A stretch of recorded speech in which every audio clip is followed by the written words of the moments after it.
PK ലേണിംഗ്സിന്റെ PYQ സീരീസിലേക്ക് സ്വാഗതം. Indian ജോഗ്രഫിയുടെ മൂന്നാമത്തെ എപ്പിസോഡാണ് നമ്മൾ ഇന്ന് നോക്കുന്നത്. ഈ ഒരു എപ്പിസോഡോടുകൂടി 2020 ഇന്ത്യൻ ജോഗ്രഫിയുമായി ബന്ധപ്പെട്ട 29 ക്വസ്റ്റ്യൻസ് ആണ് നമ്മൾ കവർ ചെയ്യുന്നത്. മുഴുവനായും 29 ക്വസ്റ്റ്യൻസ് ആണ് ചോദിച്ചിട്ടുള്ളത്. അപ്പോൾ ഇന്ന് നമ്മൾ 8 ക്വസ്റ്റ്യൻസ് ആണ് കൈകാര്യം ചെയ്യുന്നത്. ഇതോടുകൂടി 2020 ഇന്ത്യൻ ജോഗ്രഫിയുമായി ബന്ധപ്പെട്ട ക്വസ്റ്റ്യൻസ് എല്ലാം കഴിയുകയാണ്. പിന്നെ നമ്മൾ 2021 ക്വസ്റ്റ്യൻസിലേക്ക് കടക്കുകയാണ്. അപ്പോൾ നമുക്ക് നോക്കാം ഇന്ത്യൻ ജോഗ്രഫിയുടെ PYQ സീരീസിൽ ട്രാൻസ്പോർട്ട് സിസ്റ്റം. ഇന്ന് നമ്മൾ നോക്കാൻ പോകുന്നത് transport system, state and it's features, important date and years. ഈ മൂന്ന് ടോപ്പിക്കുമായി ബന്ധപ്പെട്ട് ഈ മൂന്ന് ടോപ്പിക്കിനുള്ളിൽ വരുന്ന ക്വസ്റ്റ്യൻസ് ആണ് ഡിസ്കസ് ചെയ്യുന്നത്. ക്വസ്റ്റ്യൻസിലേക്ക് കിടക്കാം.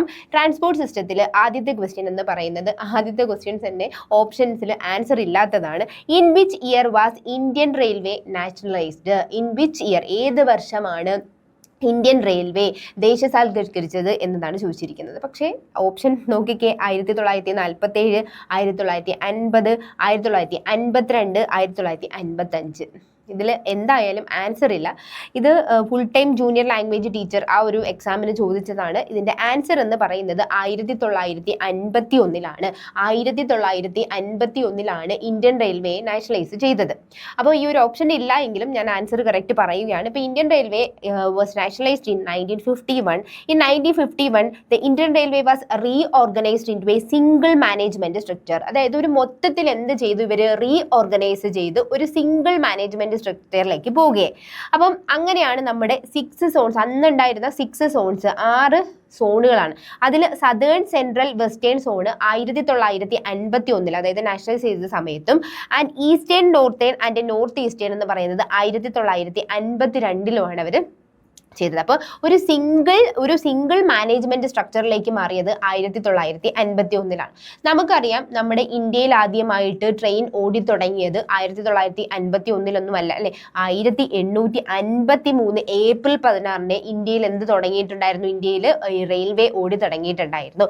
ദോ they nationalised in 1951, the very first train in India ran nearly a century earlier on April 16, 1853 between എവിടെ നിന്നായിരുന്നു? ബൂരി ബന്ദർ, മുംബൈ ആൻഡ് താനെ അല്ലെ.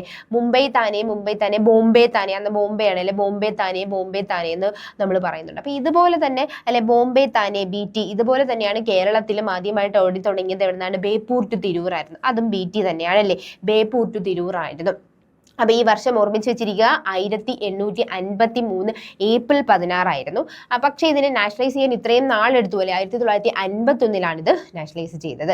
അപ്പോൾ അതായിരുന്നു ആദ്യത്തെ ക്വസ്റ്റ്യൻ എന്ന് പറയുന്നത്. ഇനി രണ്ടാമത്തെ ക്വസ്റ്റ്യനിലേക്ക് കിടക്കാം. പാരദീപ് തുറമുഖം ഏത് സംസ്ഥാനത്ത് സ്ഥിതി ചെയ്യുന്നു? പാരദീപ് തുറമുഖം. അപ്പോൾ തുറമുഖവുമായി ബന്ധപ്പെട്ട് നമുക്ക് നോക്കാം. മേജർ ആയിട്ടുള്ള തുറമുഖങ്ങൾ ഉണ്ടല്ലേ. അപ്പോൾ മേജർ തുറമുഖങ്ങൾ എന്ന് പറയുന്നത് നമുക്ക് മൊത്തത്തിൽ 13 എണ്ണമാണ് വരുന്നത്. അപ്പോൾ ഇത് തന്നെ നമുക്ക് എന്താണ്? ഈസ്റ്റേൺ സൈഡിൽ, അതായത് ഈസ്റ്റേണിലായിട്ടുള്ളത് കിഴക്കൻ തീരത്തും വരുന്നുണ്ട്, പിന്നെ അതുപോലെ തന്നെ എന്താണ്? വെസ്റ്റേൺ തീരത്തും വരുന്നുണ്ട്. അപ്പോൾ ഒഡീഷയിൽ ഇത് നമുക്ക് ക്വസ്റ്റ്യൻ ചോദിച്ചിരിക്കുന്നത് ഏത് സംസ്ഥാനത്താണ്, അതായത് അത് ഏതാണ്? ഓപ്ഷൻ എ, ആൻസർ എ ആണ്. ഒഡീഷയിൽ ജഗത്സിംഗ്പൂർ ജില്ലയിൽ മഹാനദിയും ബംഗാൾ ഉൾക്കടലും സംഗമിക്കുന്നത് സ്ഥിതി ചെയ്യുന്നുണ്ട്. എവിടെയാണ്? ഒഡീഷയിലെ ജഗത്സിംഗ്പൂർ ജില്ല. ഏത് ജില്ലയാണ്? ജഗത്സിംഗ്പൂർ ജില്ലയിൽ മഹാനദിയും ബംഗാൾ ഉൾക്കടലും സംഗമിക്കുന്ന സ്ഥലത്താണ് ഏതുള്ളത്? പാരദീപ് തുറമുഖം, പോർട്ട് അല്ലെ, പാരദീപ് പോർട്ട് സ്ഥിതി ചെയ്യുന്നത്. അപ്പൊ ഇതിന്റെ ഒരു പ്രത്യേകത എന്ന് പറയുന്നത് സ്വതന്ത്ര ഇന്ത്യയിൽ കിഴക്കൻ തീരത്ത് നിർമ്മിക്കപ്പെട്ട, അതായത് സ്വാതന്ത്ര്യത്തിന് ശേഷം കിഴക്കൻ തീരത്ത് നിർമ്മിക്കപ്പെട്ട ആദ്യത്തെ പ്രധാന തുറമുഖമാണ്. ഇതിലെ മേജർ പോർട്ടാണ് ഇത്. 1966 ഇതിനെ എന്ത് ചെയ്തത്? കമ്മീഷൻ ചെയ്തത്. അപ്പൊ ഇതിന്റെ പ്രധാന ചരക്കുകൾ എന്ന് പറയുന്നത് അയൺ ഓർ ഉണ്ട്, കൽക്കരി ഉണ്ട്, ക്രൂഡ് ഓയിൽ, ഇതൊക്കെയുണ്ട്. അതായത് പ്രധാനമായിട്ട് അവിടെ നിന്ന് ചരക്കുകൾ കയറ്റുന്നത് ഏതൊക്കെയാണ്? അയൺ, ഇരുമ്പ് അയണിന്റെ ഓറ്, അതുപോലെ തന്നെ കൽക്കരിയും ക്രൂഡ് ഓയിലൊക്കെയാണ് ചെയ്യുന്നത്. അപ്പൊ ക്വസ്റ്റ്യൻ എന്തായിരുന്നു? പാരദീപ് തുറമുഖം സ്ഥിതി ചെയ്യുന്നത് ഏത് സംസ്ഥാനത്താണ്? അപ്പം നമ്മൾ എല്ലാ പോർട്ടുകളും അല്ലെ, അതിപ്പോൾ കിഴക്കൻ തീരമായിക്കോട്ടെ അതുപോലെ തന്നെ വെസ്റ്റേൺ തീരമായിക്കോട്ടെ, ഏതായാലും ഈ പോർട്ടുകൾ ഏത് സംസ്ഥാനത്താണെന്നും അതിന് എന്തെങ്കിലും പ്രത്യേകത ഉണ്ടെങ്കിലും പഠിച്ചു വെച്ചിരിക്കുക.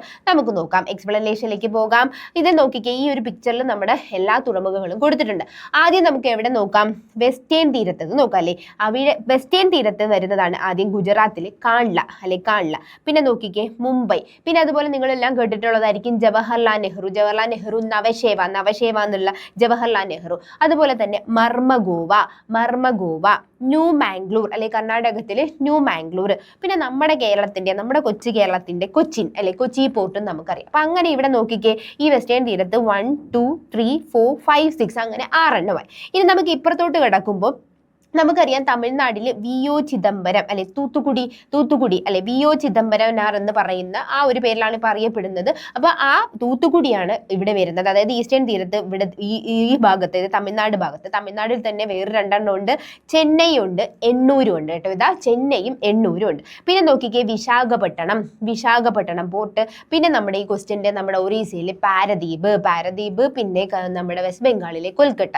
അപ്പൊ ഈ ഭാഗത്താണെങ്കിലും 6 എണ്ണം ഉണ്ട്, ഈ ഭാഗത്താണെങ്കിലും 6 എണ്ണം ഉണ്ട്. ഇനി നമ്മുടെ നോക്കിക്കേ പോർട്ട് ബ്ലെയർ, ലക്ഷദ്വീപിലെ പോർട്ട് ബ്ലെയറും കൊടുത്തിട്ടുണ്ട്. അങ്ങനെ മൊത്തത്തിൽ 13 പോർട്ടാണ് ഉള്ളത്. ഇനി ഓരോ പോർട്ടിനെയും നമുക്ക് നോക്കാം. ആദ്യം നമുക്ക് പശ്ചിമ തീരത്തിന്റെ നോക്കാം, വെസ്റ്റേൺ കോസ്റ്റ് പശ്ചിമ തീരത്തിന്റെ തുറമുഖങ്ങൾ നോക്കാം. അപ്പൊ ആദ്യം തന്നെ നമുക്ക് ഗുജറാത്തിലുള്ള ദീൻ ദയാൽ പോർട്ട്, അതായത് കാൺല തുറമുഖം ഇപ്പോൾ അറിയപ്പെടുന്നത് ദീൻ ദയാൽ പോർട്ട് എന്നാണ്. ഈ ദീൻ ദയാൽ പോർട്ടിന്റെ പ്രത്യേകത എന്താണ്? ഇന്ത്യയിലെ ഏക വേലിയേറ്റ തുറമുഖം, ടൈഡൽ പോർട്ട്. അങ്ങനെ തന്നെ ക്വസ്റ്റ്യൻ ചോദിക്കും. ഇന്ത്യയിലെ ഇത് ഒരെണ്ണേ ഉള്ളൂ, ഇന്ത്യയിലെ ഏക വേലിയേറ്റ തുറമുഖം ടൈഡൽ പോർട്ട് ഏതെന്ന് ചോദിച്ചു കഴിഞ്ഞാൽ അത് കാൺല ദീൻ ദയാൽ പോർട്ടാണ്. അത് ഏത് സംസ്ഥാനത്താണ്? ഗുജറാത്ത് സംസ്ഥാനത്താണ്. അപ്പൊ എല്ലാ സംസ്ഥാനവും എന്ന് ഓർത്ത് വെച്ചിരിക്കുക, പോർട്ടുകളെല്ലാം ഏത് സംസ്ഥാനത്താണെന്ന് ഓർത്ത് വെച്ചിരിക്കുക. അപ്പൊ നമ്മൾ ആദ്യം പഠിച്ചത് കാൺല ഏത് സംസ്ഥാനത്താണ്? ഗുജറാത്തിലാണ്. ഇനി രണ്ടാമത്തത് മുംബൈ തുറമുഖം, നമുക്കറിയാം മഹാരാഷ്ട്ര അല്ലെ, ഏത് സംസ്ഥാനത്താണ്? മഹാരാഷ്ട്ര സംസ്ഥാനത്താണ്. ഇതിന്റെ പ്രത്യേകത എന്താണ്? ഇന്ത്യയിലെ ഏറ്റവും വലിയ പ്രകൃതിദത്തമായിട്ടുള്ള അല്ലെ, നമ്മൾ മാൻമെയ്ഡ് അല്ല, പ്രകൃതിദത്ത തുറമുഖം, അതിൽ തന്നെ ഏറ്റവും വലിയ ലാർജസ്റ്റ് ആയിട്ടുള്ള ഒരു നാച്ചുറൽ ആയിട്ടുള്ള ഒരു തുറമുഖമാണ് ഏതെന്ന് പറയുന്നത് നമ്മുടെ മുംബൈ തുറമുഖം എന്ന് പറയുന്നത്. അപ്പൊ അത് ഏത് സംസ്ഥാനത്താണ്? മഹാരാഷ്ട്രയിലാണ്. അടുത്തതാണ് ജവഹർലാൽ നെഹ്റു പോർട്ട്, നവശേവ ജവഹർലാൽ നെഹ്റു പോർട്ട്. അപ്പൊ ഈ ജവഹർലാൽ നെഹ്റു പോർട്ട് അതും മഹാരാഷ്ട്രയിൽ തന്നെയാണ്, മഹാരാഷ്ട്രയിൽ. ഇതിന്റെ പ്രത്യേകത എന്ന് പറയുന്നത് ഇന്ത്യയിലെ ഏറ്റവും വലിയ കണ്ടെയ്നർ പോർട്ടാണ്, അപ്പൊ നമ്മൾ ഈ പറഞ്ഞ ഓരോന്നിനും ഓരോ പ്രത്യേകതയുണ്ട് അല്ലെ. കാൺലയാണെങ്കിൽ എന്താണ്? ടൈഡൽ പോർട്ടാണ്. മുംബൈ ആണെങ്കിൽ ഇന്ത്യയിലെ ഏറ്റവും വലിയ പ്രകൃതിദത്ത തുറമുഖമാണ് അല്ലെ, പ്രകൃതിദത്ത പോർട്ടാണ്. അങ്ങനെയാണെങ്കിൽ ജവഹർലാൽ നെഹ്റു നവശേവയാണെങ്കിൽ അത് ഇന്ത്യയിലെ ഏറ്റവും വലിയ കണ്ടെയ്നർ പോർട്ടാണ്.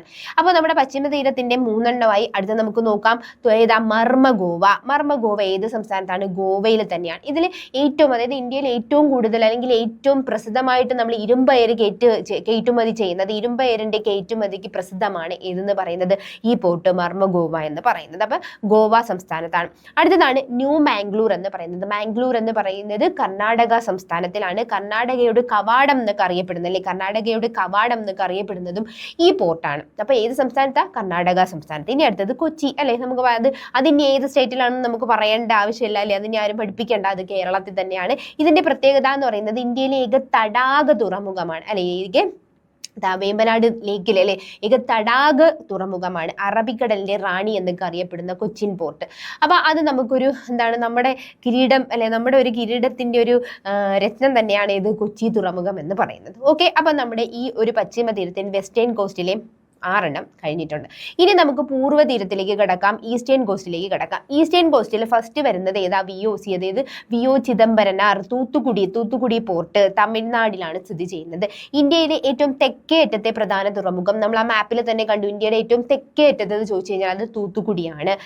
ഇനി അടുത്തത് ചെന്നൈ എന്ന് പറയുന്നത്, ചെന്നൈയും തമിഴ്നാട് തന്നെയാണ്. തമിഴ്നാട് തന്നെ 3 എണ്ണം നമ്മൾ പറഞ്ഞിട്ടുണ്ടായിരുന്നു, തൂത്തുക്കുടി, ചെന്നൈ, എണ്ണൂരും പറഞ്ഞിട്ടുണ്ടായിരുന്നു. ചെന്നൈയിലെ പ്രത്യേകത എന്താണ്? ദക്ഷിണേന്ത്യയുടെ കവാടം അല്ലെ, കിഴക്കൻ തീരത്തെ ഏറ്റവും വലിയ കൃത്രിമ തുറമുഖമാണെന്ന് നമ്മൾ പറഞ്ഞിട്ടുണ്ടായിരുന്നു അല്ലെ. മറ്റേ നമ്മുടെ മാൻമെയ്ഡ് പോലെയല്ല, പിന്നെ പ്രകൃതിദത്തമായത് നമ്മൾ നോക്കിയിട്ടുണ്ടായിരുന്നു. അപ്പൊ ഇത് ഏതാണ്?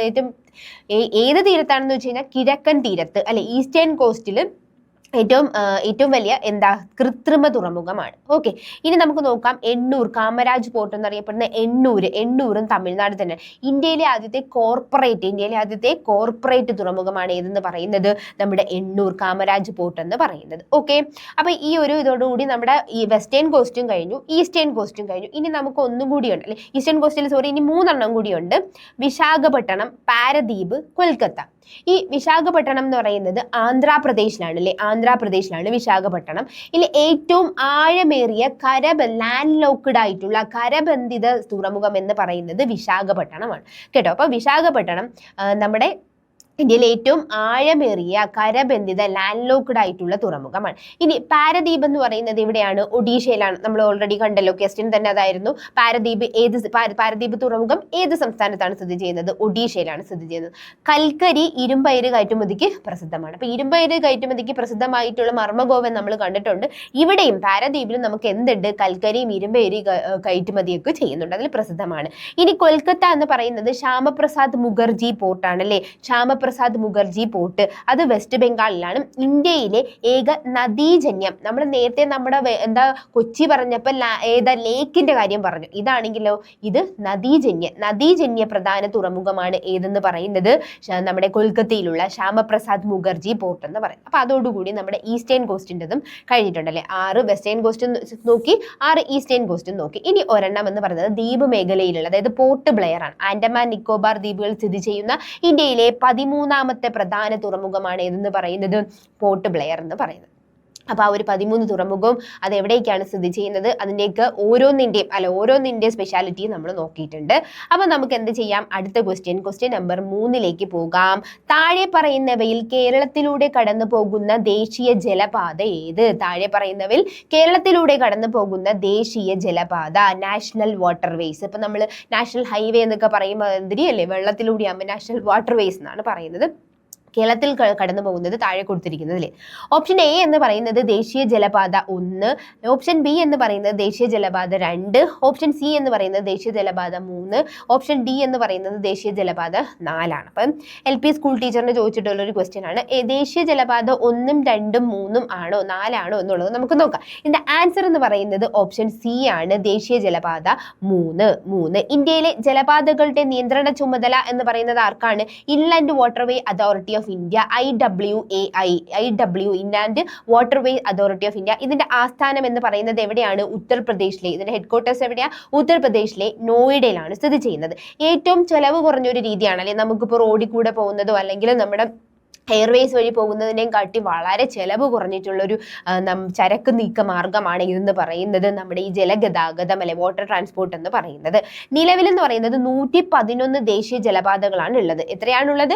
111 ജലപാതകളാണ് നമുക്ക് ഇന്ത്യയിൽ ഉള്ളത്. 111 ജലപാതയാണ് ഉള്ളത്. അതിൽ NW1 ഉം 2 ഒക്കെ വളരെ ഇമ്പോർട്ടൻ്റ് ആണ്. നിങ്ങൾക്ക് പല ക്വസ്റ്റ്യനിലും ഇത് ഏത് നദിയിലാണ് സ്ഥിതി ചെയ്യുന്നത് എന്നുള്ളതൊക്കെ ചോദിച്ചിട്ടുണ്ട്. അപ്പൊ നോക്കാം. NW1 ദേശീയ ജലപാത 1 നദി എന്ന് പറയുന്നത് ഗംഗ ഭഗീരഥി ഹൂഗ്ലി ബന്ധിപ്പിക്കുന്ന സ്ഥലങ്ങൾ എന്ന് പറയുന്നത് എവിടെയാണ്? അലഹബാദ്, അതായത് ഉത്തർപ്രദേശിലെ അലഹബാദ് തൊട്ട് വെസ്റ്റ് ബംഗാളിലെ ഹാൽദിയ വരെ. അപ്പൊ അലഹബാദ് ഹാൽദിയ തമ്മിൽ ബന്ധിപ്പിക്കുന്ന നാഷണൽ വാട്ടർവേസ് 1 NW1. ഇതിന്റെ നീളം എന്ന് പറയുന്നത് 1620 കിലോമീറ്റർ ആണ്. ഇത്രയും നീളമുള്ളതാണ് NW1 എന്ന് പറയുന്നത്. നദി പ്രത്യേകം നോക്കി വെച്ചിരിക്കുക. ഗംഗ എന്ന് തന്നെയാണ് കൂടുതലും ഓപ്ഷനിൽ വരുന്നത് അല്ലേ, ഗംഗയാണ്. എവിടെ തൊട്ട് എവിടെ വരെയാ?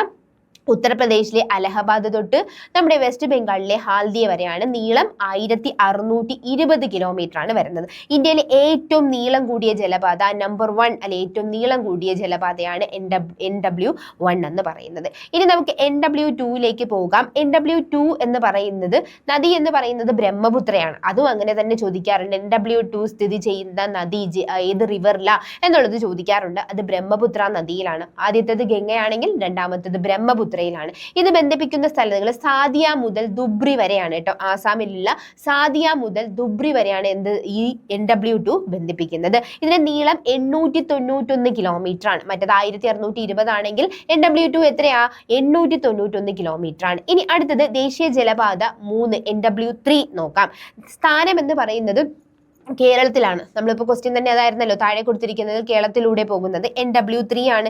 NW3 എന്ന് പറയുന്നത് വെസ്റ്റ് കോസ്റ്റ് കനാൽ എന്നാണ് പറയുന്നത് കേട്ടോ. വെസ്റ്റ് കോസ്റ്റ് കനാൽ എന്നാണ് ഇതിനെ ബന്ധിപ്പിക്കുന്നത് എന്ന് പറയുന്നത്. കൊല്ലം മുതൽ കോട്ടപ്പുറം വരെയാണ്. കൂടാതെ ചമ്പക്കര ഉദ്യോഗമണ്ഡൽ കനാലുകളും ഇതിൽ ഉൾപ്പെടുന്നുണ്ട്. ഈ NW3 ഉൾപ്പെടുന്നുണ്ട്. നീളം 205 കിലോമീറ്റർ ആണ്. അപ്പൊ 891 കിലോമീറ്ററും നമ്മൾ NW2 പറഞ്ഞു. NW3 ആണെങ്കിൽ 205 കിലോമീറ്റർ ആണ് വരുന്നത്. ഇനി നമുക്ക് വരുന്നത് NW4 ആണ്. NW4 ഗോദാവരി കൃഷ്ണ നദികൾ ബക്കിംഗ്ഹാം കനാലും അല്ലെ, ഗോദാവരി കൃഷ്ണ നദികളും ബക്കിംഗ്ഹാം കനാലുമാണ്. അപ്പൊ ഇത് ബന്ധിപ്പിക്കുന്ന സ്ഥലങ്ങൾ എന്ന് പറയുന്നത് കാക്കിനട മുതൽ പുതുച്ചേരി വരെയാണ്. എവിടെയാണ് കാക്കിനട എന്ന് പറയുന്നത്? ആന്ധ്രാപ്രദേശും തമിഴ്നാടും ഏകദേശം ഈ രണ്ട് സംസ്ഥാനത്തിലാണ് ഇത് വരുന്നത്, കാക്കിനട മുതൽ പുതുച്ചേരി വരെ. ഇതിന്റെ നീളം എന്ന് പറയുന്നത് 1095 കിലോമീറ്റർ ആണ്. നീളം എത്രയാ? 1095 കിലോമീറ്റർ ആണ് വരുന്നത്. ഇനി കേരളത്തിലൂടെ പോകുന്ന NW3 പറഞ്ഞല്ലോ താഴെ കൊടുത്തിരിക്കുന്നതിൽ, അതുപോലെ തന്നെ കേരളത്തിലൂടെ പോകുന്ന മറ്റ് ദേശീയ ജലപാതകളാണ് NW8. ഏതാ? NW8, NW9, NW59. ഈ മൂന്നെണ്ണവും വരുന്നുണ്ട്. NW9 എന്ന് പറയുന്നത് NW8 എന്ന് പറയുന്നത് ആലപ്പുഴ ചങ്ങനാശ്ശേരി കനാൽ, ആലപ്പുഴ കോട്ടയം അതിരപ്പുഴ കനാലാണ് NW9 എന്ന് പറയുന്നത്. NW59 ആണെങ്കിലോ കോട്ടയം വൈക്കം കനാലാണ്, NW59 എന്ന് പറയുന്നത്. അപ്പോൾ കേരളത്തിലൂടെ ഈ 4 NW നാഷണൽ വാട്ടർ വേസ് പോകുന്നു. പിന്നെ ഒരു AVM കനാലുണ്ട്. ഈ AVM കനാൽ NW13 പറയുന്നുണ്ട്. പക്ഷെ അത് നമ്മുടെ എനിക്ക് തോന്നുന്നു കേരളത്തിലും പിന്നെ തമിഴ്നാടിലും കൂടി അത് വരുന്നത് കൊണ്ടായിരിക്കാം ഇതിൽ പറയാത്തത്. എന്നാലും നമുക്ക് മൊത്തത്തിൽ ഒരു 4 എണ്ണം ഉണ്ട്. NW3, NW8, NW9, NW59. ഇത്രയാണ് നമ്മുടെ കേരളത്തിലൂടെ പോകുന്ന നാഷണൽ വാട്ടർ വേസുകൾ ഉള്ളത്. ഓക്കെ, ഇനി നമ്മുടെ അടുത്ത ക്വസ്റ്റ്യൻ എന്ന് പറയുന്നത് States and it's features. State സംസ്ഥാനങ്ങളും അതിൻ്റെ ഫീച്ചേഴ്സുമായി ബന്ധപ്പെട്ട ക്വസ്റ്റ്യൻ ആണ് വരുന്നത്. അതിൽ ആദ്യത്തെ ക്വസ്റ്റ്യൻ 4 അതിൽ ആദ്യത്തെ ക്വസ്റ്റ്യൻ എന്ന് പറയുന്നത് given below is list of a town in southern Karnataka. കർണാടകത്തിന്റെ, അതായത് KS-ന്റെ ക്വസ്റ്റ്യൻ ആണ് കേട്ടോ. KS-ന്റെ 2020 നടന്ന KS-ന്റെ ക്വസ്റ്റ്യൻ ആണ്. ഈ given below is A list of town in southern Karnataka. Which town among these can be identified as a ghost town, അല്ലെ ghost town എന്ന് അറിയപ്പെടുന്ന താഴെ, അതായത് കർണാടകത്തിന്റെ സദേൺ കർണാടകത്തിൽ വരുന്ന ടൗൺസുകളാണ് ഈ ഓപ്ഷൻസിൽ കൊടുത്തിരിക്കുന്നത്. അതിൽ ഏതിനെയാണ് ഗോസ്റ്റ് ടൗൺ എന്ന് വിളിക്കുന്നത്? ഗോസ്റ്റ് ടൗൺ എന്നുണ്ട്. Option A Mangalore, option B Kudremukh, option C Sakleshpur, option D Moodbidri എന്ന് പറയുന്ന ഒരു സ്ഥലമുണ്ട്. അപ്പൊ ഈ ഇതിൽ നമ്മൾ ഏതാണെന്ന് നമുക്ക് നോക്കാം. ഓപ്ഷൻ B ആണ്. ഓപ്ഷൻ B കുന്ദ്രിമുഖാണ്. എന്തുകൊണ്ടാണ് എന്നുള്ളത് നമുക്ക് നോക്കാം. അതായത് Kudremukh is southern Karnataka is identified as a ghost town. എന്തുകൊണ്ടാ? Because it was developed as a township for iron ore mining by Kudremukh iron ore company limited. KIOCL. ഇവിടെ മൈനിങ് ആക്ടിവിറ്റീസ് 2005 ആയപ്പോൾ ഇവർ നിർത്തിവെച്ചു. ഈ Kudremukh iron ore company limited അവിടെ നടത്തിയിരുന്ന ഈ iron ore mining activities അത് എന്ത് ചെയ്തിട്ടുണ്ടായിരുന്നു? 2005 അവർ നിർത്തിവെച്ചിട്ടുണ്ട്. ഫോളോയിങ് ദ എൻവയോൺമെന്റൽ concerns and supreme court order. വെറുതെ അല്ല, അവിടെയുള്ള പ്രകൃതി സംബന്ധമായ പ്രശ്നങ്ങൾ കാരണം സുപ്രീം കോടതിയുടെ ഓർഡറിലാണ് 2005 ഇത് നിർത്തിവെച്ചത്. After the closure of mines most residents left the area. As a result Kudremukh lost its economic activity and population turning it into a ghost town. അപ്പം ഇത് നിർത്തിവെച്ചപ്പോൾ അതിന്റെ എക്കണോമിക് ആക്ടിവിറ്റീസ് ഫുള്ള് നിന്നു. അവിടെയുള്ള ആൾക്കാരെല്ലാം എന്ത് ചെയ്തിട്ടുണ്ടായിരുന്നു? ഇത് അടച്ചപ്പോഴത്തേക്ക് അവിടെയുള്ള ആൾക്കാരെല്ലാം അവിടെ നിന്ന് മാറിപ്പോകുകയും അവിടുത്തെ എക്കണോമിക് ആക്ടിവിറ്റിയൊക്കെ അവരുടെ പോപ്പുലേഷനും മാറ്റം വരികയുണ്ടായി. അപ്പൊ അങ്ങനെയാണ് അതിനെ ഗോസ്റ്റ് ടൗൺ എന്ന് അറിയപ്പെടാൻ തുടങ്ങിയത്. അപ്പോൾ ഇത് KS-ന്റെ ക്വസ്റ്റ്യൻ ആണ്. ഗോസ്റ്റ് ടൗൺ എന്നറിയപ്പെടുന്നത്, അതായത് നമ്മുടെ സദേൺ കർണാടകത്തിലെ ഗോസ്റ്റ് ടൗൺ എന്നറിയപ്പെടുന്നത് കുന്ദ്രിമുഖാണ്. ഓക്കെ, അപ്പൊ ഈ ബാക്കി നമുക്ക് നോക്കാം. മാംഗ്ലൂർ എന്ന് പറയുന്നത് major port city and commercial. നമ്മൾ പറഞ്ഞു അല്ല, മാംഗ്ലൂരിന്റെ കേസ് നമ്മൾ പറഞ്ഞിട്ടുണ്ടായിരുന്നല്ലോ. പോർട്ട് നോക്കിയപ്പോൾ അതൊരു പോർട്ട് സിറ്റി, ഒരു കൊമേഴ്സ്യൽ ഹബ്ബാണ് കർണാടകത്തിന്റെ. ഇനി സകലേഷ്പൂർ എന്ന് പറയുന്നത് ആക്റ്റീവായിട്ടൊരു ഹിൽ ടൗൺ ആണ്. അതുപോലെ ആക്റ്റീവായിട്ടൊരു ഹിൽ ടൗൺ ആകുമ്പോൾ എന്തായാലും ടൂറിസ്റ്റുകൾ ഏറ്റവും കൂടുതൽ എത്തുന്ന സ്ഥലമാണ്. അപ്പോൾ ഒരു ടൂറിസ്റ്റ് സെന്റർ കൂടിയാണ്. ഇനി എന്താണ് മുഡ്ബിദ്രി എന്ന് പറയുന്നത്? അത് ഇമ്പോർട്ടന്റ് ആയിട്ടുള്ള ജെയിൻ ഹെറിറ്റേജ് ടൗൺ ആണ് എന്ന് പറയുന്നത് മുഡ്ബിദ്രി എന്ന് പറയുന്നത്. അപ്പം ഗോസ്റ്റ് ടൗൺ എന്ന് പറയുന്നത് കുന്ദ്രിമുഖാണ്. ഓക്കെ, ഇനി നമുക്ക് 5ാമത്തെ ക്വസ്റ്റ്യനിലേക്ക് കടക്കാം. 5ാമത്തെ ക്വസ്റ്റ്യൻ എന്ന് പറയുന്നത് Ajanta cave belong to the state of. Ajanta ഗുഹകൾ സ്ഥിതി ചെയ്യുന്നത് ഏത് സംസ്ഥാനത്താണ്? താഴെ കൊടുത്തിരിക്കുന്നത് ഏത് സംസ്ഥാനത്താണ് എന്നുള്ളതാണ്. അപ്പൊ അതിന്റെ option A Gujarat, option B Rajasthan, option C Madhya Pradesh, option D Maharashtra. അപ്പൊ നമുക്ക് തന്നെ അറിയാം അജന്ത എല്ലോറ ഗുഹകൾ അല്ലെ യുനെസ്കോയിലൊക്കെ വന്നിട്ടുള്ളത് കൊണ്ട് തന്നെ നമുക്ക് എല്ലാവർക്കും അറിയാം ഇതിന്റെ ഓപ്ഷൻ D മഹാരാഷ്ട്രയിലാണ് അജന്ത ഗുഹകൾ സ്ഥിതി ചെയ്യുന്നത്. ഇനി ഇതിന്റെ നമുക്ക് എക്സ്പ്ലനേഷനിലേക്ക് പോകാം. എന്താണ് അജന്ത ഗുഹകൾ എന്ന് പറയുന്നത്? ഇത് സ്ഥിതി ചെയ്യുന്നത് മഹാരാഷ്ട്രയിലെ ഔറംഗാബാദ് ജില്ലയിലാണ്. ഈ ഔറംഗാബാദ് ഇപ്പോൾ നമുക്കറിയാലോ, ഇപ്പോൾ ഓരോ സ്ഥലങ്ങളുടെയും പേര് മാറിക്കൊണ്ടിരിക്കുകയാണ്. അപ്പൊ ഔറംഗാബാദ് എന്ന് പറയുന്നത് അല്ലെ ആ പഴയ നമ്മുടെ മുഗളന്മാരിൽ നിന്നെല്ലാം മാറിക്കൊണ്ടിരിക്കുന്നത് കൊണ്ട് തന്നെ അവരുടെ പേരെല്ലാം മാറ്റിക്കൊണ്ടിരിക്കുന്നത് കൊണ്ട് തന്നെ ഔറംഗാബാദ് ഡിസ്ട്രിക്റ്റിൽ നിന്ന് എന്ത് പേരിൽ അറിയപ്പെടുന്നത്? നൗ ഛത്രപതി സാംഭാജി നഗർ എന്നാണ് ഔറംഗാബാദ്. അപ്പൊ മഹാരാഷ്ട്രയിലെ ഛത്രപതി സാംഭാജി നഗറിലാണ് ഏത് സ്ഥിതി ചെയ്യുന്നത്? അജന്ത ഗുഹകൾ സ്ഥിതി ചെയ്യുന്നത്. ഏത് നദിക്കരയിലാണെന്ന് അറിയാമോ? വഘോര നദിക്കരയിലാണ് ഇത് സ്ഥിതി ചെയ്യുന്നത്. ഇത് മെയിൻ ആയിട്ടും ഇതിൽ എന്താ റിലീജിയൻ നോക്കുവാണെങ്കിൽ നമുക്ക് ബുദ്ധിസ്റ്റ് അതായത് ഹീനയാന ആയാലും മഹായാന ആയാലും അവരുടെ എല്ലാം എന്താണ് കാര്യങ്ങളൊക്കെയാണ് ഈ ഒരു ഗുഹയിൽ പറയുന്നത്. ഈ ഗുഹയിൽ എന്ന് പറയുന്നത് 29 തൊട്ട് 30 റോക്കഡ് ആയിട്ടുള്ള കേവുകളുണ്ട്, ഗുഹകളുണ്ട്. ആ ഗുഹകളിലെല്ലാം എന്താണുള്ളത്? ചൈത്യാസ്, അതായത് അവരുടെ പ്രെയർ ഹാൾ, അവരുടെ പ്രാർത്ഥനാ മുറികളും അതുപോലെ തന്നെ വിഹാരം, മൊണാസ്ട്രീസ് ഉണ്ടല്ലേ, സന്യാസികളുടെ മൊണാസ്ട്രീസ് ഒക്കെയാണ് അവിടെ കാണപ്പെടുന്നത്. ഇവരുടെ ബുദ്ധ സന്യാസികൾ ഉണ്ടാവുമല്ലോ. അങ്ങനെ 20 തൊട്ട് 30ഓളം കേവുകളാണ് ഇവിടെയുള്ളത്, അജന്ത ഗുഹയിലുള്ളത്. ഇതെന്ന് പറയുന്നത് ഇത് ബിൽറ്റ് ഇൻ 2 phases, അതായത് in 2nd century BC and 6th century CE. അപ്പോൾ BCയും അതുപോലെ തന്നെ CEയിലാണ് ഇതിന്റെ ഒരു പീരീഡ് എന്ന് പറയുന്നത്, അജന്ത ഗുഹകളുടെ നിർമ്മാണവുമായി ബന്ധപ്പെട്ട പീരീഡ് എന്ന് പറയുന്നത്. അപ്പോൾ വഘോര നദിക്കരയിലാണെന്ന് ഓർത്തു വെച്ചിരിക്കുക. മഹാരാഷ്ട്രയിലാണ്, ഔറംഗാബാദിന്റെ പുതിയ പേരും ഒക്കെ ഓർത്തു വെച്ചിരിക്കുക. ഇതിന്റെ കീ ഫീച്ചേഴ്സ് എന്ന് പറയുന്നത് മ്യൂറൽ പെയിന്റിങ്സ്, അതുപോലെ തന്നെ ഫ്രെസ്കോ പെയിന്റിങ്സ്. ഇത് ജാതക കഥകളാണ്. അതായത് ഈ നമ്മുടെ ബുദ്ധന്റെ മുന്നേ ഉള്ള കുറെ കഥകളുണ്ട്, അതായത് ബുദ്ധൻ ജനിച്ച സമയങ്ങൾ, അങ്ങനെ ആ സമയത്തെ കഥകളൊക്കെ, മുന്നേ ഉള്ള കഥകളൊക്കെ പറയുന്ന ജാതക കഥകളാണ് ഇവിടെ ഏറ്റവും കൂടുതൽ കാണപ്പെടുന്നത്. ഇതിന്റെ ഫേമസ് ആർട്ട് വർക്ക് എന്ന് പറഞ്ഞാൽ പെയിന്റിംഗ് ഓഫ് ബോധിസത്വ പത്മപാണി. അതായത് കേവ് 1 ഞാൻ പറഞ്ഞല്ലോ 29 തൊട്ട് 30ഓളം ഉള്ള കേവുകളുണ്ട്. അതിൽ ബോധിസത്വ പത്മപാണിയുടെ ആ ഒരു ഫേമസ് പെയിന്റിംഗ് ഒക്കെ അവിടെ ഉണ്ട്. അപ്പൊ ഇതിന്റെ ഡിസ്കവറി എന്ന് പറയുന്നത് ഞാൻ ആക്സിഡന്റലി ആണ് ഇത് ഡിസ്കവർ ചെയ്യുന്നത്. 1819 ഒരു ബ്രിട്ടീഷ് ഓഫീസർ ആയിട്ടുള്ള ജോൺ സ്മിത്ത്, ഇത് ഇങ്ങനെയും ചോദിക്കാറുണ്ട്, ആരാണ് ഇത് ഇങ്ങനെ കണ്ടുപിടിച്ചത് എന്നുള്ളതൊക്കെ. അപ്പൊ അതൊരു ആക്സിഡന്റലി കണ്ടുപിടിച്ചതാണ്. 1819 ജോൺ സ്മിത്ത് ആണ് ഈ അജന്ത ഗുഹകളെ കണ്ടെത്തുന്നത്. ഇതിന്റെ സ്റ്റാറ്റസ് ഞാൻ പറഞ്ഞല്ലോ, തുടക്കത്തിലേ പറഞ്ഞു, യുനെസ്കോയുടെ വേൾഡ് ഹെറിറ്റേജ് ലിസ്റ്റിൽ 1983 ഈ ഗുഹ വന്നിട്ടുണ്ട്. അപ്പൊ നോക്കിക്കേ, ആ ഗുഹയിലുള്ള കാര്യങ്ങളാണ് ഈ ഒരു പിക്ചറിൽ കൊടുത്തിരിക്കുന്നത്. ഓക്കെ, അപ്പൊ ആ ഒരു ഏത് സംസ്ഥാനമാണെന്ന് പിടികിട്ടി കഴിഞ്ഞു. അടുത്ത 6ാമത്തെ ക്വസ്റ്റ്യനിലേക്ക് കടക്കാം. ആന്ധ്രാപ്രദേശിന്റെ നിയമനിർമ്മാണ തലസ്ഥാനം എന്നറിയപ്പെടുന്ന നഗരം ഏതാണ്? നിയമനിർമ്മാണം, ലെജിസ്ലേറ്റീവ് ക്യാപിറ്റൽ ഏതെന്നാണ്. അപ്പൊ ആ ഒരു സമയത്ത് നമ്മൾ, അതായത് ആന്ധ്രാപ്രദേശ് സമയത്ത് തെലങ്കാന രൂപീകരിച്ച് പിന്നെ ആന്ധ്രാപ്രദേശിന് എന്താണ് 3 തലസ്ഥാനം നിങ്ങളൊക്കെ പറഞ്ഞിട്ടുണ്ടല്ലേ, എക്സിക്യൂട്ടീവ് ക്യാപിറ്റലും ലെജിസ്ലേറ്റീവ് ക്യാപിറ്റലും ജുഡീഷ്യൽ ക്യാപിറ്റൽ എന്നൊക്കെ പറഞ്ഞിട്ടുണ്ടായിരുന്നു അല്ലെ. എക്സിക്യൂട്ടീവ് ക്യാപിറ്റലായിട്ട് വിശാഖപട്ടണവും ജുഡീഷ്യൽ ക്യാപിറ്റലായിട്ട് കുർണൂലും ഒക്കെ പറഞ്ഞിട്ടുണ്ട്. പക്ഷേ കുറെ ലീഗൽ പ്രോബ്ലംസും കുറെ പ്രശ്നങ്ങളും കാരണം അത് ഇതുവരെ വന്നിട്ടില്ല. ഈ ഒരു ക്വസ്റ്റ്യൻ, അതായത് ആന്ധ്രാപ്രദേശിന്റെ നിയമനിർമ്മാണ തലസ്ഥാനം എന്നറിയപ്പെടുന്ന നഗരം ഏതെന്ന് ചോദിച്ചു കഴിഞ്ഞാൽ അത് ഏത് തന്നെയാണ്? അമരാവതി. ഓപ്ഷൻ സി, അമരാവതിയാണ് പറയുന്നത് കേട്ടോ. അപ്പൊ ആന്ധ്രാപ്രദേശിന്റെ നിയമനിർമ്മാണ തലസ്ഥാനം, ലെജിസ്ലേറ്റീവ് ക്യാപിറ്റൽ എന്ന് പറയുന്നത് അമരാവതിയാണ്. ഇവിടെയാണ് നിയമസഭ സ്ഥിതി ചെയ്യുന്നത്, അല്ലെ നിയമസഭ സ്ഥിതി ചെയ്യുന്നതാണ്. ഇടക്കാലത്ത് 3 തലസ്ഥാനം എന്ന പദ്ധതി വന്നിരുന്നെങ്കിലും നിലവിൽ സംസ്ഥാനത്തിന്റെ പ്രധാന പ്രവർത്തനങ്ങളെല്ലാം എവിടെയാണ് കേന്ദ്രീകരിച്ചിരിക്കുന്നത്? ഈ ലെജിസ്ലേറ്റീവ് ക്യാപിറ്റൽ, അതായത് നമ്മുടെ നിയമസഭ സ്ഥിതി ചെയ്യുന്ന അമരാവതിയിൽ തന്നെയാണ്. അപ്പൊ ഈ ഒരു ക്വസ്റ്റ്യന്റെ ആൻസർ കിട്ടിക്കഴിഞ്ഞു. എവിടെയാണ്? ആന്ധ്രാപ്രദേശിന്റെ ലെജിസ്ലേറ്റീവ് ക്യാപിറ്റൽ അമരാവതി തന്നെയാണ്. ഓക്കെ, അപ്പൊ നമുക്ക് ആന്ധ്രാപ്രദേശിനെ കുറിച്ച് നോക്കാം. ആന്ധ്രാപ്രദേശ് എന്ന് പറയുന്നത് ഇന്ത്യയുടെ തെക്കു കിഴക്കൻ ഭാഗത്തുള്ള ഒരു സംസ്ഥാനമാണ്. ആന്ധ്രാപ്രദേശിന്റെ തെക്ക് കിഴക്കൻ ഭാഗത്തുള്ള സംസ്ഥാനമാണ്. ഭാഷ തെലുങ്കാണ് അവിടെ സംസാരിക്കുന്നത്. വിസ്തീർണത്തിന്റെ അടിസ്ഥാനത്തിൽ ഇന്ത്യയിൽ 8ാം സ്ഥാനവും, വിസ്തീർണം അത് ഏരിയ, ആസ് പെർ ഏരിയ ഇത് ഇന്ത്യയിലെ 8ാം സ്ഥാനവും. ജനസംഖ്യയുടെ അടിസ്ഥാനത്തിൽ എത്രാം സ്ഥാനത്താണ്? 10ാം സ്ഥാനത്തുമാണ്. അപ്പൊ 8, 10 എന്ന് ഓർത്ത് വെച്ചിരിക്കുക. ജനസംഖ്യയുടെ അടിസ്ഥാനത്തിലാണെങ്കിൽ ഇത് 10ാം സ്ഥാനത്താണ്. നെൽകൃഷിയും അരി ഉൽപാദനവും കൂടുതലായതുകൊണ്ട് തന്നെ ഇന്ത്യയുടെ എന്തെന്നറിയപ്പെടുന്ന ഇന്ത്യയുടെ അരിപ്പാത്രം എന്ന റൈസ് ബൗൾ ഓഫ് ഇന്ത്യ എന്നാണ്. അല്ലെ, ആന്ധ്രയിൽ നിന്ന് അരി വന്നില്ലെങ്കിൽ നമുക്ക്, അല്ലെ കേരളീയർക്ക് ഭക്ഷണം കഴിക്കാൻ പറ്റത്തില്ല. തമിഴ്നാട്ടിൽ നിന്ന് അരി വന്നില്ലെങ്കിൽ ഇപ്പൊ ആന്ധ്ര എന്നിൽ നിന്നും ഏറ്റവും കൂടുതൽ അരി വരുന്നുണ്ട്. അതുകൊണ്ടാണ് ഇന്ത്യയുടെ അരിപ്പാത്രം, റൈസ് ബൗൾ ഓഫ് ഇന്ത്യ എന്ന് ആന്ധ്രാപ്രദേശ് അറിയപ്പെടുന്നത്. ഓക്കെ, അതൊന്ന് ഓർത്ത് വെച്ചിരിക്കുക. വിസ്തീർണത്തിന്റെ അടിസ്ഥാനത്തിലാണെങ്കിൽ 8ാം സ്ഥാനവും ജനസംഖ്യയുടെ അടിസ്ഥാനത്തിലാണെങ്കിൽ ഇത് 10ാം സ്ഥാനവുമാണ്. ഇനി 7ാമത്തെ ക്വസ്റ്റ്യനിലേക്ക് കടക്കാം.